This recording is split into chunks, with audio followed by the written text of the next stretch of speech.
Hello and welcome to Authentic Conversations with Moji. I know it's a bit early, so we're going to wait a few minutes and have others come in to join us. Today, I believe, is Wednesday. It's been a very turbulent, I think, week for all of us all over the world. We actually watched a man get killed by a racist cop. At least that's what we believe in America. And then there was marches, and then there was riots and a lot of burning. Two people actually died in the United States. In Nigeria, on the other hand, allegedly 4 young women were raped. We know for a fact that one girl in church and she was raped and murdered. We also know that a policeman shot a young girl. There's a lot going on in the world these days that's really a lot of us find disturbing. And of course, as always, we have to have authentic conversations with each other. We have to be very, very transparent. And sometimes these conversations are going to be hard, very hard, because you're asking people to retrain themselves.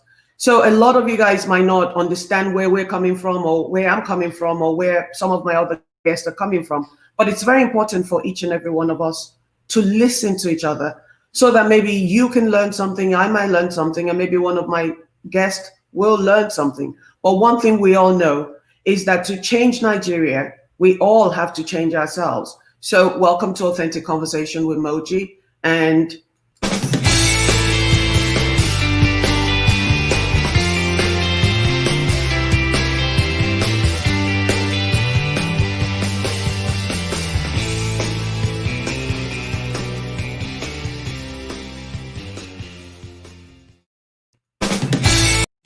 so, like I said earlier, I have been talking all week. I've been online.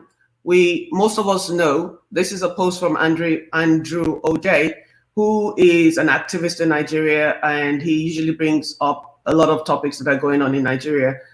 The young girl was raped in Nigeria in a church. She had gone there to study, and her name is Vera Owalia Omozua. I apologize for the way I pronounced the name. But she was raped. The rape was not even the rape was shocking to a lot of us because it happened in a church. But what really hurt the most is a commentary, which I'll bring some of them up in a few minutes. So bear with me while I bring in my guests. All right. Here's Owen. Here's Mavis, and this is Khadijat. Hello, everybody, and thank you so much for joining me on Authentic Conversations with Moji. Thanks, Moji. Well, good. Owen, can you do me a favor? We're going to go clockwise, I think. Okay. We're going this way. If everybody will be kind enough to introduce themselves, I'll really appreciate it. Let's start with Owen, with, gender equality. So basically introduce myself, right? Yeah, please. All right. Hi, everyone. My name is Owen. I'm a social worker here, and I know a lot of, I have experiences, and I know I'm close to those stories in Nigeria of the way the men or the way the people see each other and assume, or the way they do, or the way they live their lives. So I'm hoping maybe a little bit of my contribution might shed more light to what we're going to discuss. Fantastic. Mavis, would you be kind enough to introduce yourself? I know a lot about you, but I want to hear your own voice. All right. Hi, I'm Mavis. I'm an interpreter and I live in the UK. I've been identifying as a feminist since I was 15 years old. I remember the first time I spoke about feminism was at school when I did a presentation with my classmates. I've been very passionate about the situation of women and girls in Nigeria. And I would really like to see some changes. I know that, when I started my activism, I didn't actually meet so many feminists online because they were all, the word feminism wasn't yet mainstream. So it was just practically a group of women speaking against injustice and unfairness against women. But we didn't have that common term under which we would gather and fight for, this particular cause. But anyway, I would say that in the last 15 years, I've seen the conversation grow and evolve. But at the same time, we still have a very long way. We still have a very long way to go, because it's not just about fighting against a system that Right. has been, directed to subjugate the woman. It's about fighting like an entire society made of almost 200 million people who are hell-bent on making sure that the system remains, what it is like at the moment. So Yeah. yeah, I'm passionate, but sometimes, it can get really difficult. But I think that, it's a gradual process. We are going to do our parts, and then the next generation will do their parts, and so on and so forth. And little by little, I believe that we will achieve like a very massive change in the way the and in the way women and girls are, how can I say, are considered in our society. Most definitely. Ajia, good afternoon, and thank you so much for coming on. I appreciate that. Would you be kind enough to say a little bit of, just give us an overview of who you are, what you do, and such? Can you hear Hello? me? Yes. Hello? Can you hear me? Yeah, I can. Okay. Would you be kind enough to introduce yourself to the audience? Well, by way of introduction, I'm Khadija Gambo Hawaja, a Nigerian from northern Nigeria, and an activist, and also as well as a peace building practitioner. And so, just like the last person said, the issue Mavis. of hello, I said can Mavis. you hear me? Yes. Yeah, related to the issue of the controversy around feminism. I come from a place where we can say people are conservatives. And so the conservatism in the North, where I come from, is shocking, and more shocking to us as women, um, especially where you find that most of customs and traditions are being preserved by women. Yes. And so, in spite of all the sufferings of women, you are expected, ideally, as an honorable woman, to be silent about your sufferings, and that what even makes you to qualify as a woman of nobility, as a responsible woman, is to suffer in silence. Yes. And unfortunately, some of us had contact with not just the Western civilization, but of course, we understand a little bit about Islam. Mm-hmm. And then the also complexity of separating between culture and religion in northern Nigeria is another issue, where oftentimes there are manipulations of religious texts to further advance patriarchy, manipulation of women, deprivation of the rights of women, under the guise that that is what Islam is saying. And so, Right. because there's little or no understanding of Islam, so to say, amongst the women in the north, so um, women continuously are, are being deprived, are being abused and maltreated, unfortunately believing that that is Islam. And so for some of us who now began a long time ago, over 3 decades, to say that no to those oppressive tendencies, no to those misinterpretations, misrepresentation of religious texts to further enslave and subjugate women, it's been really tough on us. And so that's where I will at least stop with the introduction. But to say that this is where we are, this is our context, this is our reality in the North. And the worst part of it is that the choice of some of us as women to speak against those harmful practices against women, we are called names, some of us have been, a lot of things have happened, but we will get to see that as we continue in our discussions. Thank you so much, every one of you, because I know time is the most precious thing that we have. So we only have about an hour, 10 minutes, so everybody can get back to their lives. But I thought it was very important that we start the conversation with Khadija already pretty much talked about the patriarchy. Patriarchy is centuries deep in Africa, and then the Bible was brought in, to pretty much put a seal on the coffin that a lot of women were already in. And patriarchy and misogyny is one of the things that we've been trying to abolish in Africa for a very long time. We have accepted cars, we've accepted that people can fly on planes, but for some reason, something as simple as equal respect of a human being, we're finding it very difficult to assimilate in Nigeria, in Africa in general. In Nigeria, I know that when a man and a woman have a child, a girl child, and Mavis, please, I'm going to ask you to jump in for a moment. And I brought Owen and Khadija in because I left the country very early, and I know you did as well, Mavis. So I needed that view of those that spent a lot of their lives in Nigeria because for credibility purposes. So I remember quite well that growing up, when my dad, who had 20-something kids, but most of them were girls, every time he had, by number 10, you would think he would stop. They would always ask him, when are you having a boy? Like all these other girls were not really children. And part of the problem, like Khadija said, is that a lot of us women are part of the problem because we have not unlearned what we've been taught. And I will bring that up by bringing up a post that shocked me. We already know that a young woman, Vera, I can't say her last name, was murdered this weekend.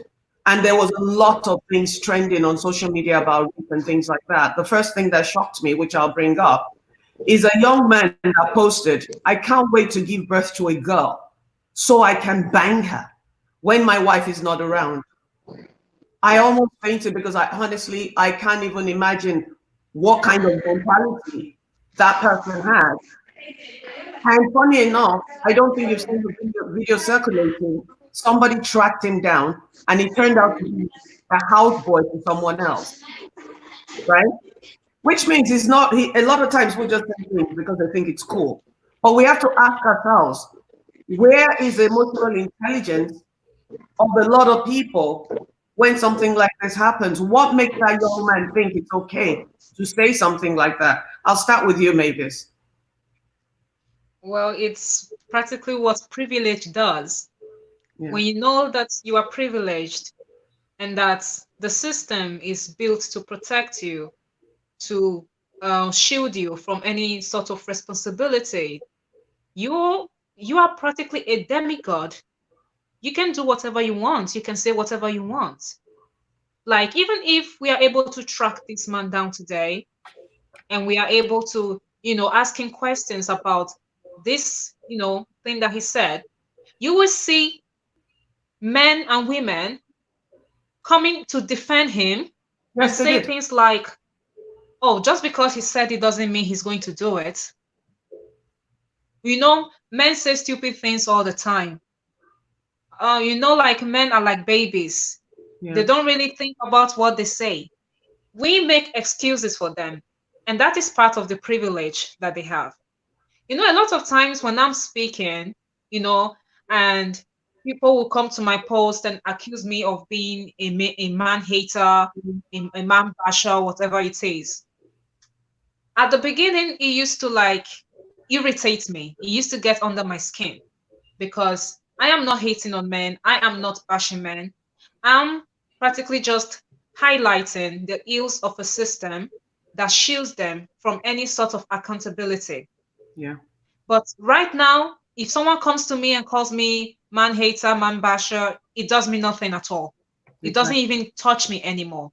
I've just accepted the tag because I've come to understand that there are three different people when it comes to privilege. There are the ones that they admit that there is a privilege, that they are privileged, and they want the situation to remain like that. Then there are the ones that do not even realize that there is a privilege, the ones that don't even think there is a privilege. And then there are the ones that flat out, they just deny the existence of a privilege. Oh, it is not true.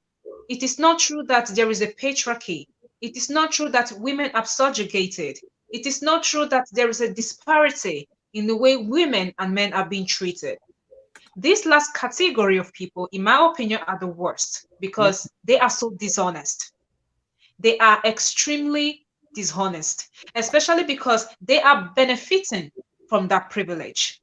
Is it So- because they don't see it or they choose not to see it? Because there's no way you can miss that in Nigeria. They choose not to see it. When you deny something, it is not true, but you know very well that it exists. Right. Simply because by admitting that it exists, you will admit that I'm right. Right. And you will admit that indeed you have been benefiting from my suffering. And that is a responsibility that you do not want, because you don't want to turn the mirror to yourself and see yourself for the monster that you are. Because I always say something, that there are two types of monster in this world. They are the monster, that the ones that do bad things, and then the ones that watch them do bad things and they do nothing about it. Exactly. They are the enablers. Yes. So this man who is saying this, I can't wait to have a female child, blah blah blah. Even if we catch him, we won't be able to do anything against him. Actually, they caught him. They did catch him, and he, like I said, he's a houseboy and of some guy. That was another man. That was another man, actually. That was another man. Was another man. Oh, okay. So that was we didn't get this one yet. Okay. Yeah. Go ahead. He said the man that was caught wrote a comment that said, I will just continue raping. And women should, and women should make it easy for us by not wearing tight fitting panties. Yes. They should instead just leave it like that so that we can have easy access. So that is the man that was caught. Okay. This particular man has not been caught yet. I don't know if they're looking for him, but I read the post right before I was slammed the 30-day ban on Facebook, because apparently they've been trying to get rid of me the past 2 days, and they finally got it. So you and I, the problem. You and I have a lot of enemies because we stick our ground. And what I find, people that have voices that are different from Nigerians, they want to take you down. They always do that, not understanding that the diversity of thought is how the country is going to evolve. If we all think the same way, nothing's going to change. So there is a situation right now where some words that are just merely descriptive of a person, of a situation, are considered hate speech. Like you call someone misogynist, is considered a hate speech. You call someone racist. There was a time even the hashtag Black Lives Matter was scrutinized before you could post it on Facebook. I remember very well when this issue started, like years ago, I tried to make a post with the hashtag, and Facebook had to, wait, when you post something and it doesn't post right away, instead you see the bar filling up, like, they're very good on that. So back to the topic. Back to the topic. Okay, so we already know that we're in a situation where there is a system. And I always say that patriarchy is like a father, and men are the only children that this father recognizes. Women are practically just there. I don't even think we are categorized as people. There was a time women were categorized as property, and we were acquired by men through the payment of dowry. Today in Nigeria, we have the bride price. Many people argue that it's just a symbolic gesture, but we all know that it's not a symbolic gesture. It is, the name says it. That is why I talk about dishonesty. Dishonesty about trying to deny something that is so obvious, something that is, glaring. It's called bride price, the price you pay for the bride. Why are you still trying to tell me that it is not what I think it is? Let me bring Owen in as a man, and then I'll bring Khadijat in. Owen, as a man that grew up in Nigeria in your younger years, would you be kind enough to give us an insight into not necessarily the privilege, because we already know men all over the world have privileges. In America, they pay women less than they pay men. We're still fighting that battle right here in America. In Nigeria, women are treated worse than cattle, as far as I'm concerned.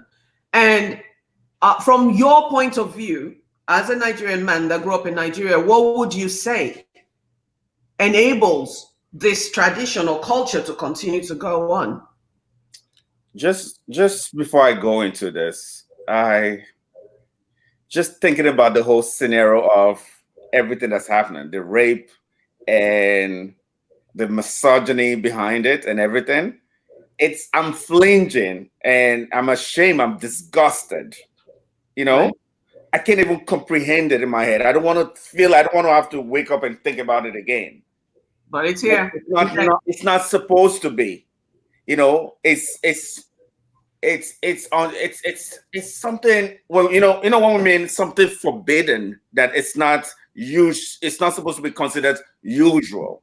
Yeah. For some reason, if you dig into the roots of Nigeria, you will find that they've managed to massage this whole not this whole rape, child rape, giving giving their daughters at an early age to men with Yep. no consideration that is rape.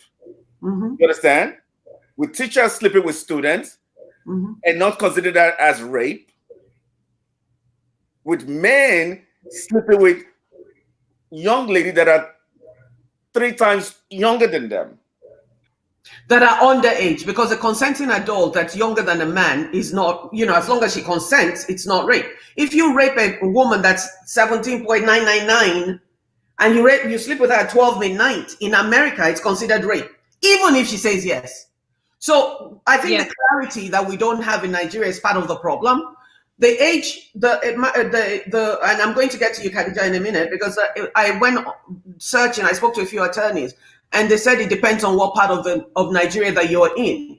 In the north, women are allowed to marry as young as 12 because it's or 13 or something. Allegedly, the man takes her in, but he's not supposed to sleep with her.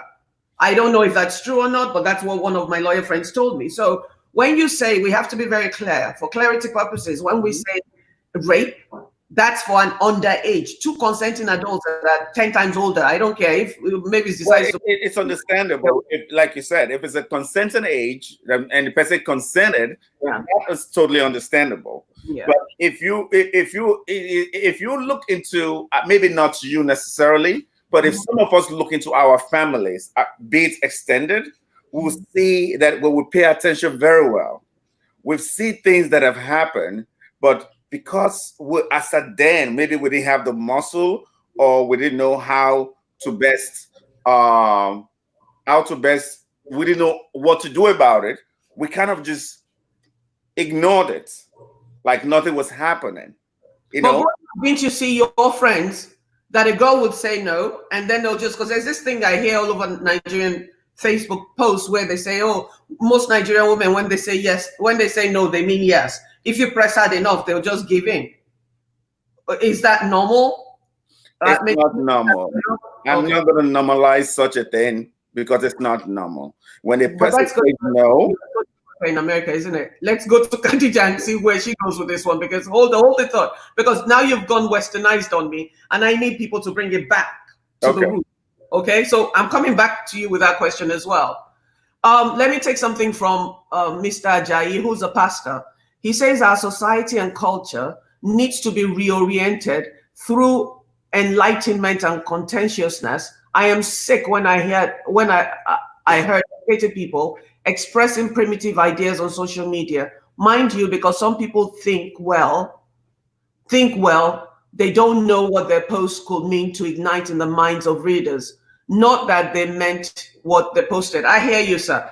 Now, Khadija, you're from the north, where, and correct me if I'm wrong, a lot of young girls are married off at a very young age, right?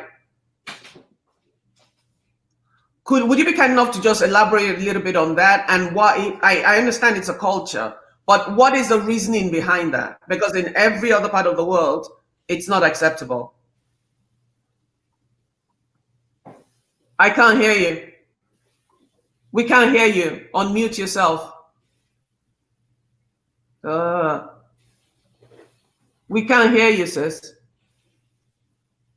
Do you have a headset or something? We cannot hear you. Do you have a headset?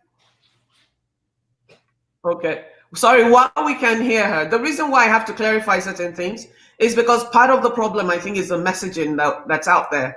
We're in 2020, and women are still saying things like, as while Khadija is bringing on her thing, women are still saying things like, 1 second. This is crazy today. Just bear with me 1 second. Women are still saying things like, banners. Let me try that.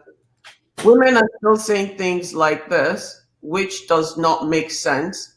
Let's go to brand. Okay, while we're waiting for that, women are still saying things like, I'm looking for the post right now while I'm waiting for Khadija to come back on. Just bear with me 1 second, yeah? I can't find it. Hold on. There you go. Women are still saying things like, somebody asked a question on Facebook today. Fidel Images said, people often say most lose any value of morals if the money is right. Ladies, your boss raped you and offered you 20 million. Will you take it or call the police? At least 30 women said they'll take the money and not call the police. Because one said, I'm not a virgin. I think this one said, I'm not a virgin. And then the other one said, just give me the money. It's money I need, not virginity. I just bursted out crying. My wife is like, what's wrong with you? The mentality, the brainwashing that makes women think their body is not valuable is what I'm trying to understand. Because where did they learn that? How did we teach them that? Somebody else said it's women's fault because of what they wear. What I wear should not determine that you can't control yourself. I mean, I'm going to let everyone take that one while we're waiting for Khadija to come back. You know, there is something in Nigeria that they call hard to get. That women should play hard to get. Yeah. That's true. Women, like even dating in Nigeria is so stressful. I'm going to take sides with the men right now. Yeah. That, a man has to chase this woman down for months or even years before she says yes, because the longer she makes him wait, the more valuable she becomes in his eyes. Right. So that is the whole, like, it's a psychological game behind the I say no but I actually mean yes. I mean, I want to have sex with you, but I'm not going to say yes immediately because I don't want you to think I'm cheap. That doesn't make sense. Same mentality behind, would you have sex with a man on a first date? Yeah. People say, no, you can't have sex with a man on a first date because it makes you cheap. But is that is that from women to women, or is it what the men say? See, this is where we need clarity. So this is the contradiction. Like, a man will complain about the fact that a woman is playing hard to get. The same man will complain that a woman is cheap because she said yes immediately. Let Owen take that one. He's the guy. Owen, talk to me, please. When it comes to those aspects, I feel like the economy, your environment, a lot of this plays into this with a lot of women. Yes, it's a sad thing to think, but they reason it from the perspective of, okay, yes, if I have sex with this man and he gives me 20 million, my life will be better. But I like to rephrase that question. If you rape, we're not saying you have consensual sex. A man rapes you. Look, let me give you an example. Please bear with me 1 second. Last year, I'm sure maybe you remember that, there was a man and a woman that went to a party as a couple. Then they both got drunk and came home. The wife and husband passed out. Their daughter allegedly slept between them. Their daughter was a teenager. Now, the man claims he rolled around and thought it was his wife and he raped his daughter. Whoa. The wife in the morning gets up and says, give me 5,000 naira or else I'm telling the whole village that you raped my daughter. The man gives the wife 5,000. The daughter now goes out and tells her friends what her father did to her. And the friend's family now call the police. In the police station, everybody's asking what they should do with the wife. On my page, I posted it and said the wife should be arrested as well. Because first of all, you have to bribe for your child to be raped. It's 11. You're part of the problem. So when you talk about money, part of the biggest problem in Nigeria right now in this day and age is because everybody wants to be rich. Most people want to be rich, not understanding that you have to work for it. Yep. You don't have to sell your daughters for it. But if you're saying that a person would allow themselves to be raped, it's one thing if it's transactional. If you're a prostitute, say, hey, Bobo, give me $5, money for hand, back for ground. I respect those kind of women. Nobody can tell me jack about that. Me, I'm all for, look, do what works for you, but be clear. So if you're saying that somebody, you understand what I'm saying? Khadija, does that make sense? Yeah. Hello, are you with me now? Yes, we can hear you. Now, if you're saying, oh, give me 1 second. If you're saying, oh, and it's because of the situation, that's making excuses. Look, let me rephrase that question that they asked, and everybody was like, they don't mind taking the money. Let me ask you this question: if a man rapes you, I'm not trying to demonize what I'm going to say, so let's not take it out of context, and give you AIDS. Because it raped you. It wasn't consensual. Forced you, raped you, give you AIDS. Would that 20 million still fill you up? That's my point. It's not going to. Rape is rape. Rape is a transfer of power. It's not about money. It's a man feeling like he is more powerful than a woman. So it's what he believes is his. It's like somebody stealing my wallet. That's that's the same thing as rape. It's an invasion of my being. Khadija, please go back to the question I asked earlier. Yeah, I was trying to say something, and for clarity, in the North, when I was growing up, I grew up hearing, I mean, everybody talking about it, where I grew up saying that we live in a society where whatever a man does is okay. Yeah. But that it's only shameful when a woman does that. And so that was a kind of mindset that we grew up with, believing that whatever men do, I mean, it's fine, it's okay. But that it's only the woman that should preserve those customs and traditions of that society. And so we also grew up believing that the life of a man is worth many women. So he's more precious, he's great, and that he could achieve greatness, and that the best thing a woman could do is to just marry, you know, and procreate, just like what happens to your mother, and that's all what we could do. And so that's where we're coming from. So we were ripped up of the human dignity. A woman now, you know, you will grow up believing that you have no dignity, that your dignity lies on the man, and that it is the man that will give a testimony whether you are good or bad. And even regarding your relationship between yourself and your creator, it has everything to do with the endorsement of the man. And so everything begins and ends with the man. And this is where many of us came from. Now, unfortunately, in the middle of the road, some of us decided to look at it critically and say, no, that there was a need to look at this. And so the issue of marrying at early age, I think that is not just peculiar to the North. It is something that happens in Nigeria, as I'm made to know. Even in Igbo land, you see that. In Hausa land, within the Fulani, within other communities in Nigeria, it was a prevalent culture. She froze. Nigerian network now. Wow. She froze. In Nigeria for a long time, Owen, I'm going to go back to you. You're from the Benin area. Yeah. Okay. From what I tend to hear a lot of is the patriarchy is a lot more in the Igbo land and in Benin and all that stuff. My dad was Yoruba, and he just collected women like trophies, God forgive me. 12 wives, 26 kids. What in the world would make, and in 2020 maybe, back then though, that was what they knew. In the olden days before my father's time, allegedly they had a lot of wives and a lot of children so they could use them on land. Now it's not like that. Why do you think in 2020, and I'm going to go to Owen first and then I'll go to Mavis. Why do you guys think in 2020, it's still, we find it hard to transform the minds of Nigerians, especially women? Because when I wanted to do a show about female mutilation in Africa, I thought it was men that were cutting these things off. It was women. And I spoke to a few women from Senegal, and it was women that are telling their children, their daughters, this is the right, I couldn't even do the show, this is the right thing to go do. It did not make, a lot of things don't make sense. Or maybe you go first, and then I'll go to Owen. Okay. How do we get to the point where we teach women their worth?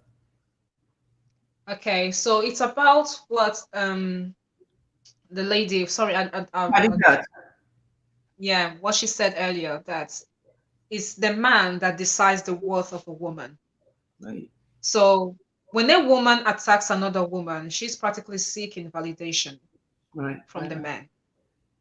Because at the end of the day, it's about how much of a good wife you can be. No matter what you accomplish as a woman, no matter the great heights that you are able to reach in your career, in your academics, at the end of the day, are you marriageable? My entire life, I've been told that I don't have the character to marry. No, wow. Because you're not a woman that sits there and just shuts up. You're a woman that has a mind of her own and think for herself. Yeah, it was kind of funny though. In this particular thing, it was kind of funny though, because this there was this particular family that was saying that, oh, you are not good enough for our son. They were raising their own daughter to be even more outspoken than me.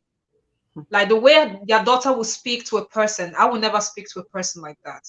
Right. You know, imagine someone, you know, you're just in the midst of conversation and then someone just calls you an idiot. That is the kind of person. But, you know, there is this thing that, okay, my children are sort of different and you are not, kind of thing. But I was just on the basis, and I was just on the basis of, can you be a good wife to my son? And a good wife, we already know what a good wife means. A good wife is practically just this, I like to describe them as these empty shells, that they don't have personality, they don't have character. Like the girl child is practically, you know, it's just like a hardware that have been formatted, erased of any identity. And then when she marries this man will decide what she will become. Like if you see most women in Nigeria, they are practically a reflection of their husband. Right. Whatever their husband is what that woman is. If the husband is dishonest, the woman too is dishonest. Always. If the man is a good man, the woman too is a good man, a good woman, sorry. You will hardly find a situation where a woman who has integrity has a successful marriage with what I would like to say is an average Nigerian man. A man who is all about himself. The good wife doesn't do what is right. She does what is right for the family, and the family is the head of the family, and so is the man. And the head of the family is the man. Can you do me a favor and move to your right a little bit? Let me just, because I have my banner on your face. Can you move to your right just a tad? Sorry. No, no, then there you go. Because the banner is covering your eyes. Sorry. Go ahead. Okay. All right. So going back to the issue of, I wanted to ask something about, 20 million as a compensation for rape. Mm-hmm. The thing in Nigeria is that we don't really care much about mental health of people, of a person. A rape is a trauma. Mm-hmm. You cannot experience rape and be the same person after you've experienced rape. Usually, when someone experiences rape, they have to go through therapy. They have to see a psychologist. They need to talk about it. But in Nigeria, we just take a life as it comes. So when traumatic events happen to us, we just say pray to God and seek healing from God. Mm-hmm. I can tell you right now that any woman that is raped but never dealt with that rape will never ever be the same again. She will carry that hurt around, and then there is a hierarchy of power in Nigeria. If you notice something, you notice that men perpetrate violence against women, and then women perpetrate violence against children and domestic staff, other people that depend on them financially. That's right. So these women may not, take retaliation against the men because a man has raped me, but you will see that they will either be lashing out against their children, lashing out against their domestic help, or just lashing out against anybody they believe is beneath them socially and economically. But that is So the part of 20 the problem, I think, because a lot of women in 2020 that I meet on social media, majority of them are angry, and you can tell from the way they engage on social media. When you hang out, when you mingle with the younger generation, the youth, they're angry. They're lashing out and shredding everybody. I call them the Twitter generation because mental illness is never dealt with. When you talk about rape, exactly. when you talk about Exactly, like someone just comes, you say you come on the internet, you know, on your Facebook, and you say, "Good morning, people. It's a lovely day." Someone just comes under your comments and be like, "What is good about today?" exactly, Fuck you. And you're like, why? Am I responsible for your problem? that is the Even part of the fight. The biggest and they problem are is so proud. They are so proud of being savage. They call it Twitter savagery. Like, savages. If they look up the word savage, they will truly, really understand what they're calling themselves. And I believe in the power of the tongue because we're all spiritual beings walking around. When we talk about, and I'll get to you in 2 seconds, forgive me. When we talk about people and their mental state, more than 50% of Nigerian women have been raped by some, and 30% of those actually 40% have been raped by people they know. There's very rarely, I think if I call up 10 of my friends today and say, "Oh, have you ever been raped?" Majority of us will say yes. Raped, if they've not been raped, they've been, harassed, molested, propositioned, something. There's been some sort of molestation somewhere. And I don't know that many. I spent the past 20 years in therapy, in and out of therapy, because I live in America and we understand the value. Most Africans believe that going into therapy means you're crazy, when it's really not. It's unpacking your suitcases so you can create new room for new memories and such. Yeah. Now, let's get back to the patriarchy. I would like Owen to answer that question, because Owen, you were raised as a man, and I need you to be honest and transparent. Because without transparency, we're not going to grow. A lot of the people that are going to listen to this video, if I am always blunt to a point, I've had fights with Mavis on her own thread where I'm saying I disagree, and we have this dance that we do back and forth, because that's her reality as opposed to my reality. I have been there. It's me too. I am one of the reasons why I'm doing this show. I have been raped. Friends have been raped. And mine was at 9 years old. So there's nothing I could do. When it happened, and I went to the adult in the house at that time, she asked me, "What did I do?" Did you look at him one way? That thing breaks people. Did you look at him? What were you wearing? It's always us, the women. When are men going to start taking accountability and start speaking out? I'm sorry to put all the weight of the men on you. I see you're stretching and all that stuff. No, but because everything you guys are saying is 100% true. So to me, I'm wondering, you would think decades we will get better, but things are not getting better, because even from my own experience, I'm going to give you a word that came up, then I'm going to tell you who said it. I was in a group. I was sitting down in a group, and the man said, "I don't like women wearing wigs. I want women with natural hair."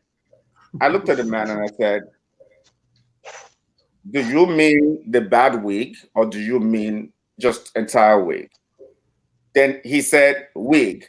And I said, "Why do you think you have the authority to tell a woman what to do and what they're going to put on or not put on?"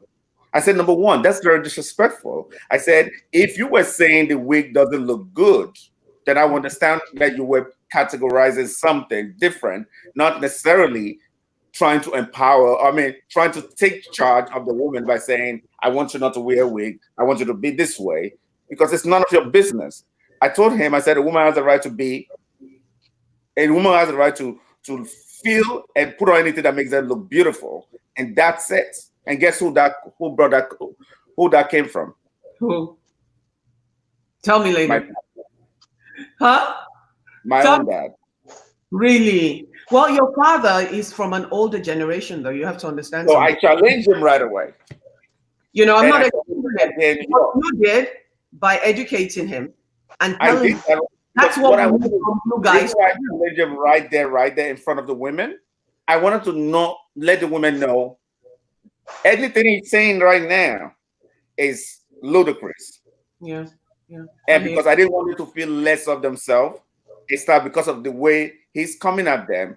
So I had to channel that energy right away and challenge them right there immediately. That's why it's important, and that we'll get to in a few minutes. It's important for men to start to speak up, because it's like what happened in the United States, where there's been systematic racism for hundreds and hundreds of years, but white people did not say anything. Now we demanded that they speak up, and now they're speaking up, and hopefully we'll get somewhere. Khadijat. Yeah.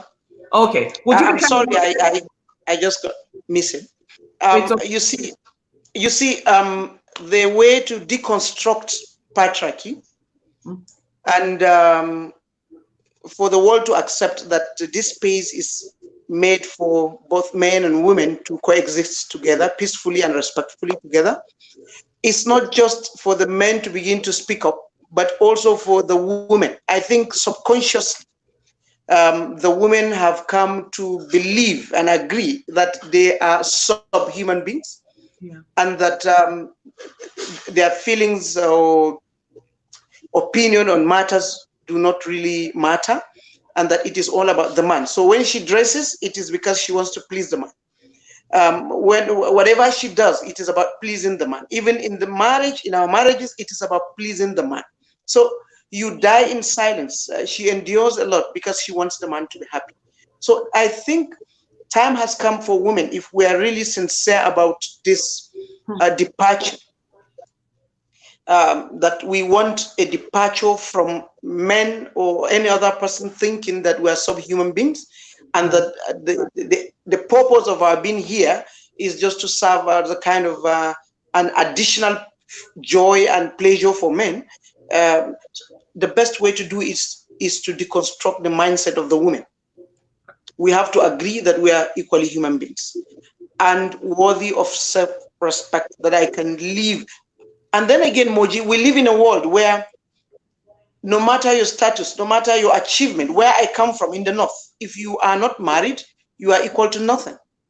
Wow. So your worth is about the man you are married to. You could be married to a bricklayer, you could be married to anybody, but whatever position you reach, if you are not married, then you cannot even speak where people are speaking. So these are some of the things that we're talking about. Now, back to what you said about early marriage. I think that has been a culture which also was prevalent in Arabia, which also so even when Islam came to the North or wherever, there wasn't, it's not alien to the culture of the people that Islam met. And so people still continue to marry at a very early age. But I think the discussions now on the table is that with what is happening, the deliberate impoverishment of women, because this maltreatment, the discrimination can only be sustained when you impoverish women. Yes. When women are at the mercy of those men. So he who pays the piper dictates the tune.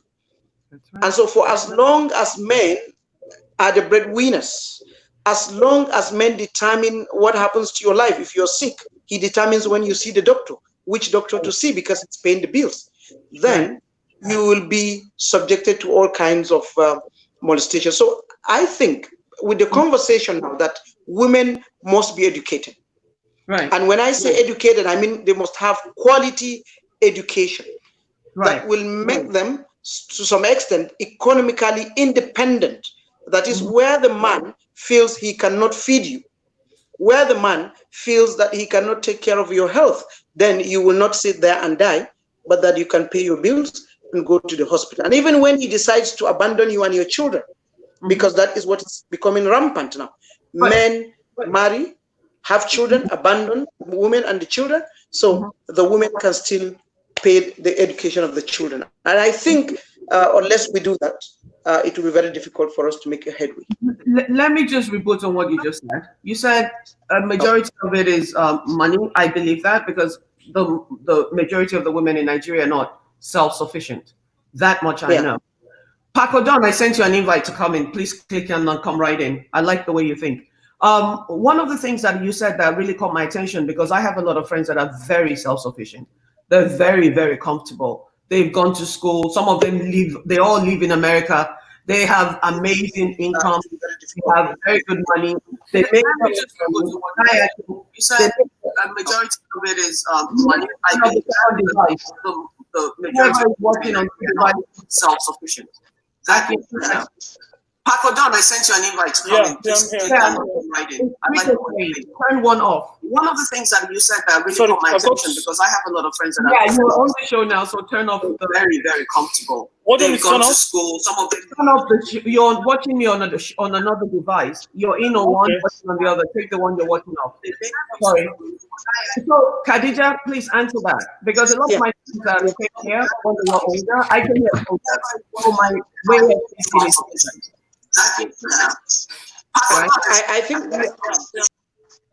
I can turn off this one you're watching me on and come on the actual one. So a lot of my friends that are comfortable here that are Nigerians, I have a lawyer friend that's married to an electrician, and I'm not saying there's anything wrong with it, but because the man feels less than she does, he abuses her physically, emotionally, even financially, even though it's her money. So the mindset that it's because women don't have money is not always there. I think what we need to do, and I don't know if you agree, is that we need to, thank you for doing that. Okay, I now understood what was going on. I had another browser open. Bring you in. Let me just finish this thought for a second, because we seem to think it's always about money. That train of thought is what gets a lot of Nigerian women when a guy hits on them and they don't really like him, but they'll say no. And then they'll flirt, and then at the end of the month, when it's time to pay the rent, they'll go to his apartment and ask him for money, flirting with him. And people are going to hate me for this, but that's the reality of life, because my father used to tell us, don't smell what you won't eat. The bottom line is no, seriously, the bottom line is do not rate women. But misogyny is something that's embedded in us. So until we start to value ourselves, that's why Mavis, when you brought up the mental health issue, it's very important. People don't understand how traumatic it is to be a woman. They don't understand walking down the street in Nigeria, even in America, when I walk in the African store, and men are and talking all kinds of stuff. It's like they have a right to our bodies. I think the foundation. Can I just go ahead. Say something? I just it's like you're talking about Miss Khadija is talking about empowering women. That's why we don't. That's why we shouldn't be calling it female empowerment, or rather female emancipation. Exactly. Because emancipation is about the mind. It's about the mindset. We have women who have billions coming, giving interviews and still talking about how they kneel down for their husbands and still wash their boxes.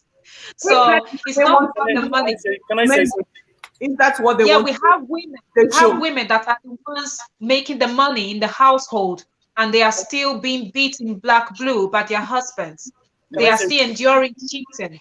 They are still enduring all sorts of nonsense, despite the fact that they are the ones making the money. Yes. So it's all about, the mind. If you believe that you are nothing without a man, no matter how much money you have, no matter how much education you have, you will always feel this sense of emptiness that can only be filled with the presence of a man in your life. Exactly. So that is the emancipation we need for women to achieve. I always say, when it comes to women empowerment, women already have power. But we just don't know what to do with it, and we don't believe we have it. So let Aki jump in for a minute. Thank you for coming on the show. It's an interesting topic, and I found out about all this nonsense that was happening over the last 24 hours in Nigeria, regards the rape and the killing and all the rest of it. But I've been talking about this for years, and the fact that I have a lot of female friends. I grew up with a lot of female friends where I found out that about 7 to 8 of the women I know at some point growing up being molested, beat by family members, somebody close, and all this and these sort of things. And this is very common in our society that we see under the carpet and think like, oh, it's all right. It's not all right. That's one point. Secondly, the major problem we have in the system is we bring up our boys badly. And the girls bad in society. I'll tell you what I mean by that. When you grow up and you make the boys feel that they can't do anything, they're not supposed to do anything, and women are there for them to serve, even though you're giving them the same education, the same access, and then in turn you make a girl feel like, oh, her whole life, regardless of what education and how much she becomes, ends up with him as serving a man. It's a problem.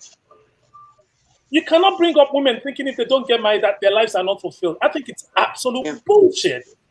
And that's the problem. When the society accepts that, the women themselves enable that. It's not their fault. Like I said, when a system teaches you something and you embody it, you subconsciously do things, subliminally do things that you don't realize that it's a society that's giving it to you. And I'm going to say something about Owen said what he said here. No, your father was right. He has a right to dislike a wig.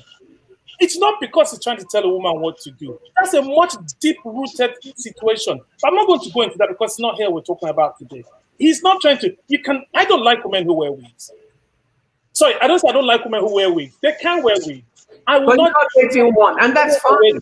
Yeah, that's my point. You can wear wigs if it makes you feel. But I do that consciously because I've learned a lot of things over the years. We get so many things from religion to what we do. We don't know what drives us half the time. But we've been born in a particular place. We've been given particular cultures. Men, look, I grew up with 2 boys in a house. I learned to cook. We all cook. I've married 2 women. None of them are any were good cooks. Because you're not for a maid. I don't even expect them to cook. If they cook, fine. If they don't cook, it's not a problem. Yeah. It shouldn't become a problem because she doesn't become a bad woman because she can't cook. But you do know society says, I mean, I remember. I totally agree with you there. That's why I said we need the problem we have is very deep rooted, and we need to start doing that from every single person. The kids you bring up. The kids we bring up, when we have children, when we treat them, I have 2 daughters I have to protect all my life and make sure me and their mother have to make sure that they're not placed in position, be with family and people because we know that these things happen constant and on the regular. It doesn't even mean you can protect them fully, but you will try our best. Let me go back a little bit because you and I have a lot of things in similar. I was raised by my dad, right? My father was a single father till I was about maybe 6, 7 before he started all his philanthropy work of marrying single women. But I gave him an award for marrying 12 women because I'm married to one and it's not that easy. But anyways, so the point I was trying to make is that I was raised by my father who taught me that you can do anything. He was in construction, so I learned how to build houses and things like that. But at the same token, through one side of his face, he was telling me you can be anything, you can do, and then through the other, he's telling me you have to go to the best school so you can get married. The doctrine of female children all over, I mean, it's not just Nigeria, but mainly in Africa, is different because, like Khadija and maybe said earlier, our worth has been tied to men. When you go to church and you tell them your husband is beating you, they'll tell you them even you go to the mosque, God doesn't like divorce, so stay there. Like, really? Yeah, you have mothers encouraging women to go back to men beating them. I mean, I can never understand that. She comes over and you send her back to the person beating her. I really never get that. It doesn't make sense. And then most of the time, Mavis and Khadija, if I'm wrong, please speak up. When you go to your friends and you tell them, oh, my partner is doing this, they'll be like, manager. I'm like, manage what? I remember getting divorced and half my friends that were female would not talk to me. Till today, I don't know why. Half of my friends that were female, at that point in my life, I didn't know what was wrong with me or where I was going with my life. Can I say something here? Yeah, go on. Can I say something here? Yeah. Moji, I think this issue of why patriarchy is still alive, and like I said, is because women have kept it alive. It begins with your mother who gives birth to male children and daughters. And you realize that they are favored even in terms of what they serve them food. They sit, they are being served food, but you have to fetch the water, you have to wash the dishes, you have to do the cooking. And then the mother speaks to the boys in a gentle manner, respectfully, while you are abused and insulted. And then you may be the first daughter, right, and then the male child will be the last son of the house. But when you speak, everybody will say, that is your father. He is your father. Don't you know he's the father? He's a man. And so that continues. So the ego of man is being massaged from their parents. And then it comes to the street now. You ask your son to sweep the house, and his friends will say, how can you as a man in the house, a boy, be sweeping the house? And you'll be instigated by other boys or men not to do so. So he begins to disrespect you, even his mother, at a very early age. That is again. And then again, when a woman gets married, there's the in-law, the mother-in-law is there, the sister-in-law is there, and the issues of, you can't do this in my house, you can't do this to my son. And so they continue to uphold this harmful and shameful practice of, belittling women. And then again, when you are divorced or when you have issues with your husband, you tell your friends, the women will laugh at you. Yeah. And when you disagree with them, they'll say, look at this stupid woman that can't even keep her husband. She can't even keep her marriage. Again, when your husband decides to be useless, if I may use that word, and be moving from one place to another, he sleeps with even your house girl, it is the fault of the wife. Yeah. It is your inability to satisfy him, or to, I don't know, but that whatever he's doing is because you have failed. So, and when you come out of the marriage, you dare not speak in public because you are a failure, not being able to manage your husband, a drunk, a beaten husband, an irresponsible man, is the fault of the wife. And so that can cost you a political career. Yeah. That can cost you, even in office, they will say that about you. And I will give you a typical example of some of us who have decided that we have been married, and we have tried it, and maybe we can't continue, and then we decided to pursue our passion and be where we are. But a small boy who is not, a young man of 20 years old can look at me now in the face with all of my achievement and say to me, look at this woman. Sometimes even the choice of a prostitute who has decided not to get married. And so sometimes there will be something for you, but then they will say, we cannot allow an unmarried woman to be in that office. And so what I'm saying is that will begin with women. The very day women stop calling their fellow woman a prostitute, the very minute that we stop insulting women with what men insult us with, the very minute that mothers begin to respect their daughters, the very day that, so I think that will be the beginning of this journey to end patriarchy. Now let's get and back. Also end this. Can I? You see, so that's my take there. I'll give you a scenario, then I'll tell you what we need to do. The scenario I'll give to you is a situation where, when you have a setup where you have a family where you bring up the girl and say, you go to the kitchen and help your mother to cook, and the son is out doing all sorts of things. When he finishes his food, it's the same thing. You point out you're going to be doing that for some husband one day as such. You need to do that. The boy grows up, doesn't learn how to cook, and the girl grows up thinking that all her life, having a man in her life is what's important. Those things need to go. You need to bring up both your children equally. I find that girls that grow up with just girls are actually well balanced than girls who grow up with a situation with another boys in their house. And vice versa, boys who grow up with boys only tend to have more respect for the opposite sex than when they've grown up with other girls. Yeah. And they feel the need to protect their own, but they disrespect everybody else, which is a big problem. The idea that a woman needs to get married by crook or by hook is also a problem. People should be able to get on with their lives. If they get married, they get married. If they don't get married, it's not important. It shouldn't be important as far as I'm concerned. How do we stop the rape culture? How do we stop stop this culture? Let's deal with this. Deal with this. We need to start with it from not just from the women's perspective. And I agree with you what Ajia said totally. All the points you make are very valid. But also we need to start teaching our boys to respect women and realize that they're equally the same as they are. None of us will be here without a woman. None. I do. You have no reason to now be here and be disrespecting the reason why you're here in the first place.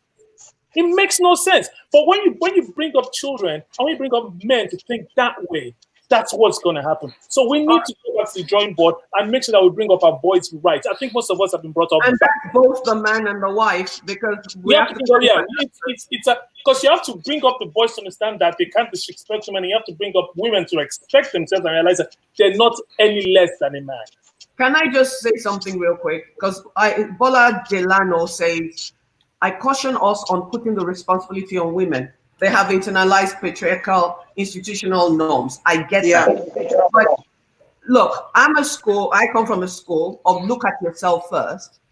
When you change yourself, I'm a Buddhist of 15 years. When you change yourself, then you can change the world by influencing them with your actions, not what your words, right? So when not because of internalized patriarchal institution norms, a man is not going to change the way we women think.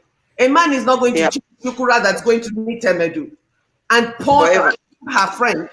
Because I have stories in my inbox right now as we speak of girls that are being raped. At least 50 of them since I posted this thing. It's exhausting. I was sobbing for the past 3 days. I'll read somebody else's story and go, oh my God, I thought mine was bad. There was a case where a girl went to a party with another friend. Apparently she had been paid to bring girls to the party and they drugged them. So we have to understand that. I think it's a thing with Nigerians in general, where money is now the god that we worship. You know, see? I think, first of all, we have to start to like ourselves. And I don't know what you guys think about it, because it starts with me. What do I do in my home? What are my beliefs that I was taught as a young child and it's not working? Do I need to research? Do I need to go for therapy? Do I need to retrain myself by going on YouTube and listening to TED Talks? A lot of things, people say, I don't have money, I can't go to Money and Moji, and I tell them, I send them links of things that helped me to become who I am today. But the thing about it is that you have to be open-minded. And what I find, Paco, Owen, Khadija, and Mavis, is that a lot of Nigerians only want to hear from people that applaud their stupidity or what they believe in. Yeah. You guys take that and please give commentary on that. Okay, I hear a lot of the things you say, but I do think like they said, like we understand. We're not gonna put this on women entirely. We men have to take control in changing that concept of the way women are treated. They can support us, but we need to take it on. We need to start standing and making sure that when we hear or see or know about it, we take it more serious than the way we see it. Instead of brushing it away like it's not a big deal. I heard it. It has happened before, so I'm not doing nothing about it. You understand? We can't keep pointing at our women. That was why the first time when I said something that I challenged my dad. That's the way I have trained myself to challenge every man. That you're not going to do it in front of me. I don't care how your reason is. I don't care what you think about it. My thing is, I am not going to let you go down on women like that, because I see every woman as my mom. If what I'm not going to do to my mom, then I shouldn't be doing it to you. I shouldn't be doing it to you, then I shouldn't be doing it to you. I was going to say that because you see, Moji mentioned something earlier on. You have to start with yourself. And that's what you do. You have to ask yourself a question. The problem is we've all grown up with culture, people, and we've learned so many bad habits that we have to keep on learning. I keep telling people I'm still learning some of the bad habits. We all grew up with bad habits. We all grew up with bad culture. We all grew up with everywhere around the world, not just even Europeans, Americans. American people, they're all bad culture right now. Now, you see, and I agree with you. You have to start dealing with you. I had to call out some boys. We were going to a club one night, and 4 other younger Nigerian boys I was with that were taking me out that night. One girl was walking by at night and they started whistling and doing all those sort of things, which 30 years ago, our people would have done. But I had to tell them, no, you can't keep doing that. That's one of your own people. Like I said, exactly what you did. I had to come out. Let her pass. She's going to the same club you're going to. If you really want to talk to her, when you get there, go talk to her. Why do you have to make her feel bad walking in the streets? Like I said, we do these things without thinking about it because, we're guys, you're partner. Nah, it's wrong. Like you said, if you don't want it done to your mom, or even flip it, if it was done to you, would you like it? At all. Then don't offer it to women. It's wrong. But the reason why that happens goes back to, like I said, the way we're brought up. When you think that, you can do it to a woman, it's allowed. It's not allowed because you think, you're entitled or she's inferior to you. No, she's not. On the contrary, So you need to actually be able to teach yourself these things. It's one of the reasons why you have men beating their women as well. Because if you grow up in a house where the women keep doing things to you, then your wife gets up and says, "Oh, I'm too tired to cook." You will slap her. Now, what do you mean? Why can't you cook for me? All the women I've ever known in my life cook for me. You're telling me you can't cook for me. And that's part of the problem. Yeah, it's a huge problem. I did a show about, I think a year ago, and women slaughtered me because, I'm in this house and I'm looking around and I said to myself one day, I think our son was about 15 years old then, and we eat Nigerian food. He doesn't eat Nigerian food by choice. So I decided one day, I woke up and said, I have to cook him a separate meal from us. Why am I doing that? What am I teaching him? If he goes somewhere where God forbid I die and something happens, he's not going to be able to survive. So I started to make him cook his own meals. He's been cooking since he was 15. So I did a show where I was talking about how, because as I learn new things, I bring it to the table to the people on my Facebook page. And I said, oh my God, my son actually cooks better than me. And I learned to let him be his own person. And people went crazy. How could you do that? What are you thinking? I'm like, wait, when he goes out there and he wants to be himself and live alone, what's he going to do? Now he's going to start dating some girl that he likes, just so he can get a cook. Most men don't, a lot of men, when they talk about, I remember one of his friends saying, oh, when I get married, I have to marry somebody. This is a 16-year-old boy. He's sitting right in front of me here. And he says to them, if you want a maid, get a maid. Make sure you study and you can afford a housekeeper. If you want a wife, marry somebody that you love. Moji. And that's part, sorry? So go ahead. That's part of the things that we need to teach ourselves first, and then we can in turn pass it on. Until we reprogram ourselves, I don't see where this thing is going to go. Mavis, we have about 10 minutes more. What would be your closing statement on this rape issue? Because we have to wrap it up in a few minutes.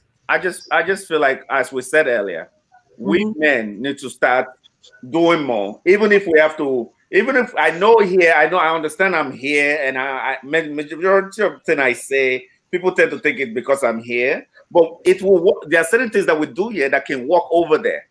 If we have to put our money in the justice system over there, if we have to do something to make them tighten those laws that will really hold men responsible for those actions that they are taking, because this one day might not happen to your daughter, but might happen to your extended family.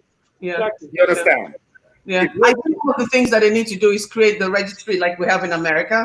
If you've ever been convicted of a rape or child molestation or anything sexual abuse, your name goes on the list. I think they need to do that. A lot of things in Nigeria has to be structured anyway. But what can we as individuals do moving forward? Mavis? I think we as individuals, we should speak out and support. Support anybody that's fighting against such a thing. We should have to speak out against it and support anybody, whether financially, whether through our voice, whether through whatever we got, whatever energy or whatever power we got. We should put it behind anybody that's fighting against such a thing. But the message has to be clear. The message has to be very clear. Mavis, you remember 2 years ago? Was it 2 years ago or 3 years ago? There was a very popular, what's her name? I forget her name. I'm so bad with names, old age. Anyways, there was a very popular female activist that went on social media. I really loved her write-ups and such until one day she posted she's looking for a millionaire or something. Do you remember that?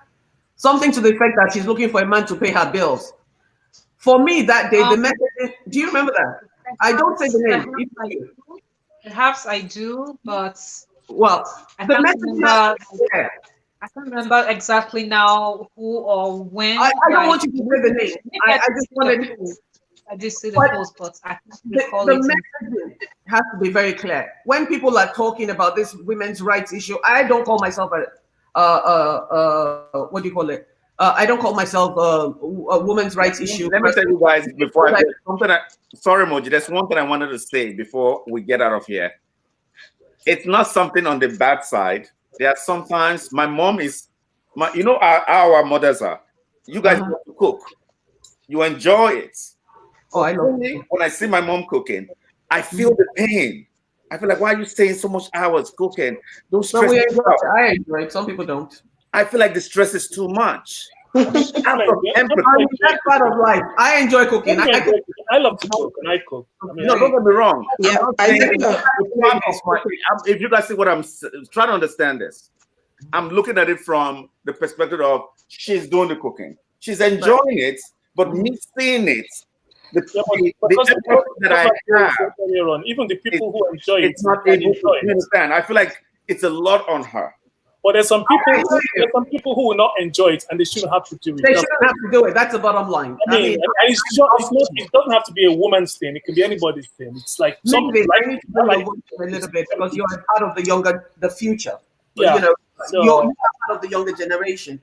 Like I said, most of the points is actually quite valid. Make your points clear. Tell people, be a part of the movement whichever we can, even if it's by individual, the next person, one person at a time. But just do it. Make people realize what they're doing and call them out. You need to call people out. I have to say something very important about Mavis and what she does, because a lot of people call her a man hater. They say all kinds of things about her. She can't find a man to marry. That's why she's bitter. Yeah. And let me tell you, I've seen the comments on your page, and believe me, I don't even know how you're still standing. Because me, I leave the comment because of my sexuality. You, they come in at your core identity as a woman. So for me, women like you should be supported. Your page should be, I understand that, people are not all going to receive the message as long as the message is clear. I believe in gender equality. I don't call myself a feminist because a lot of the people I see in the Nigerian community calling themselves a feminist, for some reason I can't, it just doesn't gel well in my head. But gender equality means pay your bill, I pay mine. If I want to pay yours, I'll pay it. Does that make sense? Gender equality means if I want to open up the door for a man, I'll open up the door for a man, not because he's a man, but because he's a human being. Treat me. Yeah. I had a situation where there was a friend of mine, female friend of mine, chartered accountant, twice chartered, degree from Nigeria, chartered here. I live here for over 25 years. And until today, she said, she never pays for anything when she goes out with a man. That was the occurred to me. That's true. You never pay for anything when we go out. And I wasn't even dating this woman. But my point is, I had to make her understand that. Do you realize what you just said? With that singular statement, you've just told me you're a second-class citizen. To me, that's right. You've told me that, if I pay for what you're eating, I can demand sex based on the fact, which is why some men feel like, if you expect me to do this, then I'm entitled. I'm not saying the man shouldn't do it. Obviously, I've been doing it without thinking about it. But it was the entitlement she felt. It was the upbringing that was. Can I say something? Yeah. I didn't finish. Oh, yeah, go ahead. The upbringing she had, obviously. Can I say something? She came from where she feels like, that's okay, but it's not okay. Khadija, go ahead. And then maybe Smith. Yeah.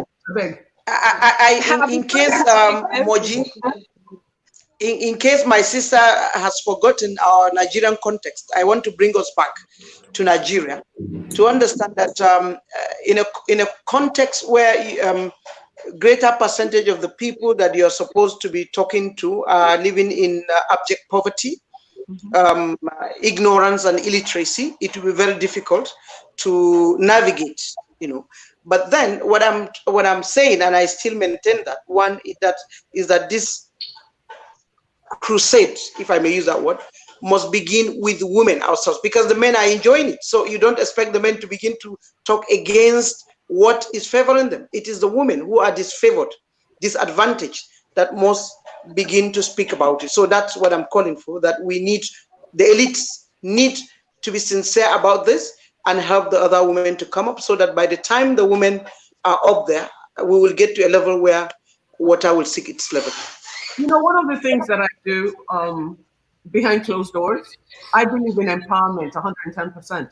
A lot of women will call me and say, Moji, my husband's beating me. I really need help. I want to leave. So I ask, the first thing I do is say, what do you need to get out? First thing they say is money. Half the time when I send them the money, they still don't leave. So what I started to do was go through an NGO that would put them in a school to learn to sew, to learn to do something or the other. And if they don't do that, unless it's physical abuse that I can verify, I won't touch it. Because the mindset right now in this day that I see with most Nigerian men and women, it's all about getting money. And if your whole focus is about getting money and not getting your mindset be, resetting your mind, there's a problem with that, because money comes and money goes. The only thing people cannot take away from you is your wisdom, your character, your integrity, and your moral compass. So when we start to fix all of that, because people say it's poverty that makes people do this or do that. No, if I'm poor, I'm not going to kill somebody. If somebody is beating up my child, I'm not going to pick up a knife and stab them. It's the same thing. It's either you have it in you or you don't. Men that rape because they believe that they have authority and power over the person. That's it. Women that pimp out their daughters and their children might not have power, but they have power over those children. So it's a matter of shifting the powers, I think. And how do you shift the pendulum when it comes to power? You start to empower people. I teach people in a room I call transformation. All we do is retrain our mind. I wake up in the morning and say I'm beautiful, I'm this, I'm fabulous, because people tell me I'm ish all day long. So once I believe in the morning that I'm great, then I can get up and I can put on my makeup and look great.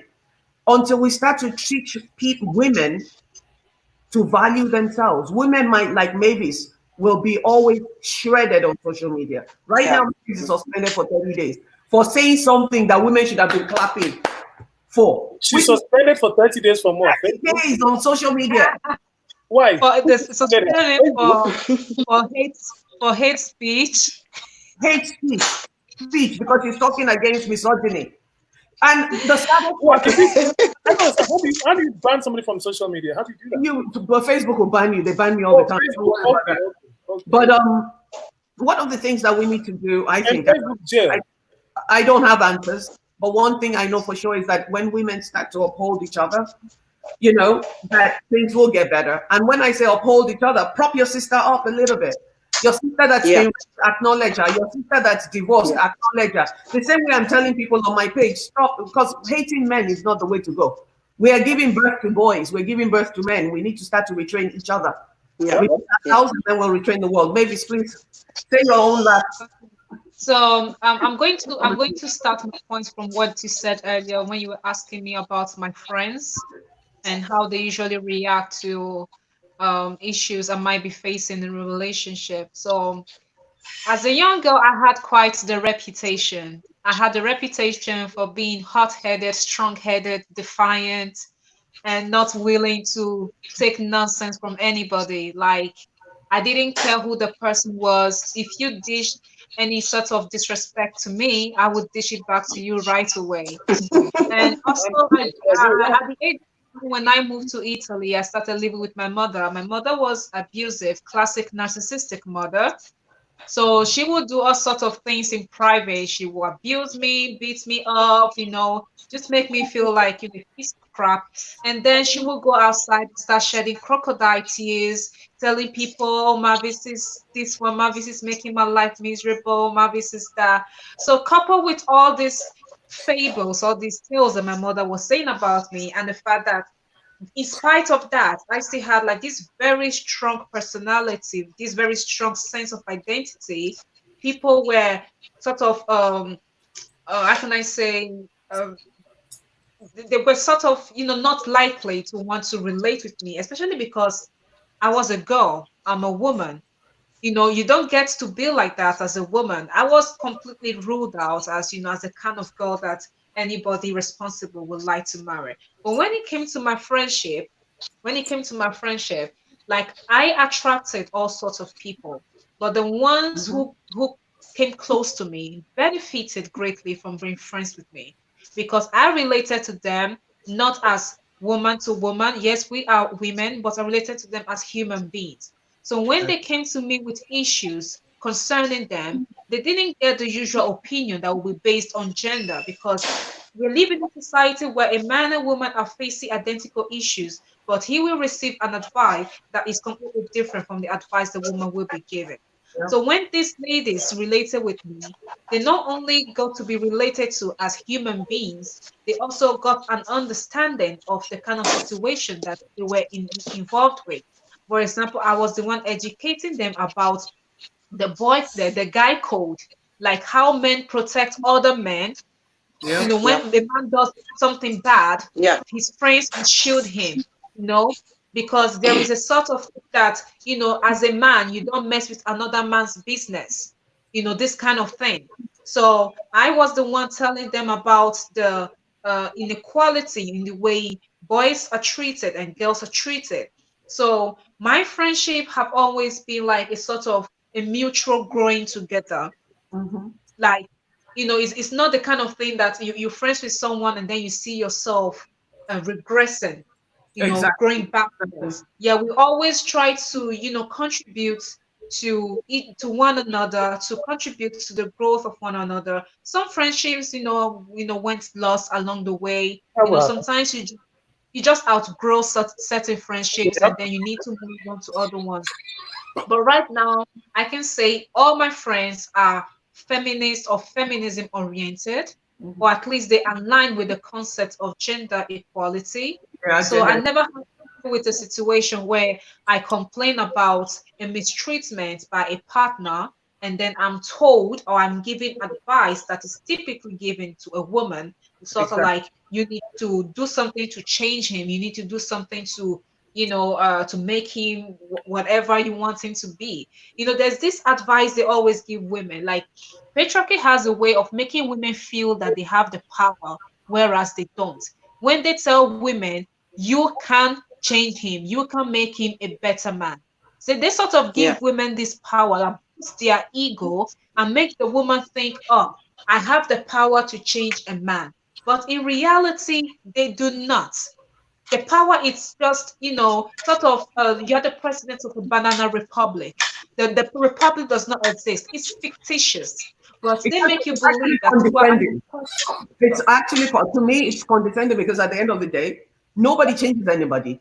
You can't change a man. You nobody can't. changes Even God can't anybody. change himself unless you want to change yourself, right? Nobody changes absolutely anybody. So Exactly. I was like, you are losing right now. But the patriarchy is making you believe that you are winning big time. You know, it's making you believe that one day you will get to the goal. I made this example on Facebook. You know, like a woman complains that she doesn't want the marriage anymore. She's just 3 months into the marriage. She is told, oh, you are just 3 months into the marriage. It's Hmm. too early for you to leave. So she Long waits 1 year, and then you're like, Yeah. 1 year into the marriage is too early to leave. Give it another 3 years. So she waits 5 years. Come on, 5 years is not too much. Wait 10 years. And then she waits 10 years and she's told, do you want to throw away a marriage of 10 years? Because it's never the right time for anybody, for any woman to just quit. It's either it's too early or it's too late. So it's Let's up to you to decide when you want to, you know, just leave everything behind, because we live in a society where we are programmed, to take our losses as victory, because we do not have what we call self-love. We do not love ourselves. very So much when we so. do not love ourselves, we don't know when someone is loving us in the way that we The deserve to right be way. loved. Let me take this comment real quick from Moshood Adebayo. He was supposed to be on, but of course he's in Nigeria. He couldn't get his network to work right. Moshood Adebayo says the society and its culture and religions defines the male gender dominant and the female recessive. Women don't lead prayers in certain religions, and when they pray in the presence of men, their voices are to be kept down. This is why, as a secondary school teacher, I always take the responsibility of exposing the female students to this ridiculous reality, educate them on why it's wrong and why they should take up space and not live with the ambition of marriage as the definition of something. I forget, I didn't see the rest of that. As the definition Nigeria of, needs people like him. yeah. Again, So Can I respond to that? I will educate people and expose them rightly. I mean, if you don't, the thing is, we end up with you end up in situations where you grow up in a neighborhood or an area or region that you just totally believe the culture. Like I was talking to somebody yesterday, where you think that you are, as a Yoruba man, you think you're better than the Igbo man and the Hausa man. The Hausa man thinks he's better than the Igbo man, and the Igbo man is for the same thing. The truth is, none of you is better than the other person. But that's right. when you grow up in a certain region, certain area, you start to think you're better than another person because of this and that. And it's all a lot of bullshit. And we need to be very careful about things like that. So it's commendable to see somebody who thinks like that, who's teaching new minds, because it's difficult for people to be like him in Nigeria. I know what I'm talking about because he will say something. It will be the other teachers or the other people around him telling him that he's doing something wrong. But for him to continue to do it, kudos to him because we need people like him. Because it will open the kids start to think for themselves rather than the society has handed me this and that's all I know. They open up their mind and find out more about what they're entitled to, what they should do, what they should not. Education. Let's take Khadija because we're almost 30 minutes in. Over time.